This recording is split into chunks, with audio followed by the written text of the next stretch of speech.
High guys, welcome to my channel doctor জনির চ্যানেল। আজ আপনাদের সামনে নিয়ে আসলাম আরেকটি নতুন ভিডিও। আজ যে ভিডিওটি আমরা তৈরি করেছি কিভাবে রক্তের গ্রুপ নির্ণয় করা হয় বা আমরা রক্তের গ্রুপ আমার কি পজিটিভ না নেগেটিভ আমরা কিভাবে জানবো, এই সম্বন্ধে আজকের মূল টপিকস। অনেকে হয়তো জানে না রক্তের গ্রুপ কি, বা অনেকে শিখতে চান যে রক্তের গ্রুপ কিভাবে টেস্ট করতে হয়। আমি তাদের জন্য আজকের এই ভিডিওটি নিয়ে এসেছি, ব্লাড গ্রুপিং টেস্ট।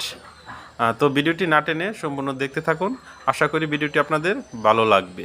আর যদি ভালো লাগে তাহলে অবশ্যই লাইক, কমেন্ট এবং সাবস্ক্রাইব করে পাশে থাকবেন। তো ভিডিওটি না টেনে ধৈর্য সহকারে দেখতে থাকুন। চলে যাই মূল পর্বে।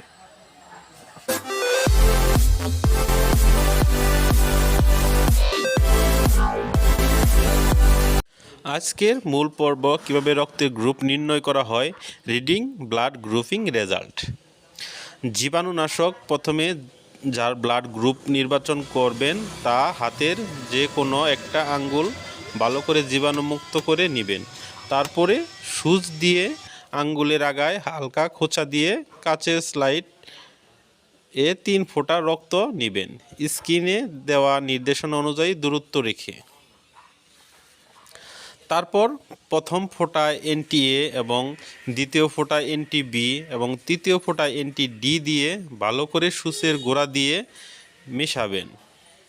খেয়াল রাখবেন রক্ত এবং অ্যান্টিবডি মিশানোর সময় একটা যেন অন্যটার সাথে না মিশে। এখন দেখাবো ব্লাড গ্রুপিংয়ের নিয়ম। নাম্বার 1, যদি এনটিএ ফেটে যায় আর এনটিবি না ফাটে তবে রক্তের গ্রুপ এ। নাম্বার 2, যদি এনটিএ না ফাটে আর এনটিবি ফাটে তাহলে রক্তের গ্রুপ বি।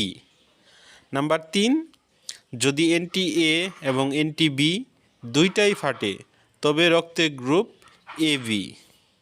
নাম্বার 4, যদি এনটিএ এবং এনটিবি একটাও না ফাটে তবে রক্তের গ্রুপ ও। আমরা গ্রুপ নির্বাচন শিখলাম, এখন পজিটিভ আর নেগেটিভ শিখব। মানে আপনার রক্তের গ্রুপ এ পজিটিভ না বি পজিটিভ না এ নেগেটিভ না বি নেগেটিভ, এই বিষয়ে এখন আমি আপনাদের শেখাবো। নির্বাচন: এনটিডি যদি ফেটে যায় তাহলে রক্ত পজিটিভ, আর যদি এনটিডি যদি না ফাটে তাহলে রক্তের গ্রুপ নেগেটিভ। এখন এ আসতে পারে, বি আসতে পারে। যদি এর সাথে এনটিডি মানে এ ফাটলো, এনটিডি ফাটলো তাহলে রক্তের গ্রুপ এ পজিটিভ। এ ফাটলো, ডি ফাটলো না তাহলে রক্তের গ্রুপ এ নেগেটিভ। এভাবে প্রতিটা পর্যায়ে আসবে আর কি। তো এই ছিল আজকের আমাদের মূল টপিকস। আবার নতুন কোনো ভিডিও নিয়ে চলে আসবো আপনাদের সামনে। সে পর্যন্ত সবাই ভালো থাকবেন। আর হ্যাঁ, অবশ্যই সাবস্ক্রাইব করতে বলবেন না। ধন্যবাদ।